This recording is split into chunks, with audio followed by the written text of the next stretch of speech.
എന്താ എങ്ങനെയുണ്ട് ആരോഗ്യം? എന്ത് ആരോഗ്യം? എപ്പം നോക്കിയാലും പനി ചീനി. ഇങ്ങനെ സ്ഥിരം സൂക്കേട് പറയുന്നവരെ ഒരിക്കലും സൂക്കേട് വിട്ടുപോകില്ല.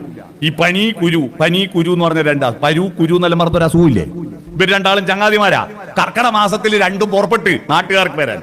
പനി കയറിയത് അലക്കുകാരിന്റെ വീട്ടില്, കുരു കയറിയത് ഏറ്റുകാരന്റെ വീട്ടില്. ഏറ്റുകാരന്റെ തുടക്ക കുരു പൊന്തി, അലക്കുകാരന്റെ കുട്ടിക്ക് പനി വന്നു. പനിക്ക് പരമസുഖോ. ആർത്ത നാട്ടിലെ മുഴുവൻ തുണി ആടെയുണ്ട്. ഒന്നെടുത്ത് മാറുമ്പോൾ മറ്റേതെടുത്ത് പുതപ്പിച്ച് പനി ഒരാളെ കഴിഞ്ഞ് മറ്റേക്ക് എല്ലാവർക്കും പനി പിടിക്കുക. പക്ഷെ ഏറ്റുകാരന് ചെത്തുകാരന് ഓന് ചെത്താണ്ടിരിക്കാൻ പറ്റുമോ? ഓൻ കുരുവിനെ മൈൻഡ് ചെയ്യാതെ കാലെടുത്ത് തലേന്റെ മേലെ വെച്ചിട്ട് കയറുന്നാട്ടില്ലേ? ഒരു തുള്ളി പാഞ്ഞിട്ട് പനിയോട് ചോദിച്ചു, നീ വരുന്നോ? എനക്കിടെ പരമസുഖ. കുരു പോയി. രോഗത്തെ നിങ്ങൾ പരിഗണിക്കും പോലെയാ രോഗം നമ്മളെ കൂടെ നടക്കുക. രോഗം മനസ്സിനാണ്. ആ മനസ്സ് സന്തോഷപ്രദമാക്കുക, ആർദ്രമാക്കുക. എങ്ങനെ മനസ്സ് സന്തോഷപ്രദമാക്കും? അതിനുള്ള മാർഗങ്ങൾ എന്താ? അതിന് എത്രയെത്ര മാർഗങ്ങൾ നമ്മുടെ മുമ്പിലുണ്ട്.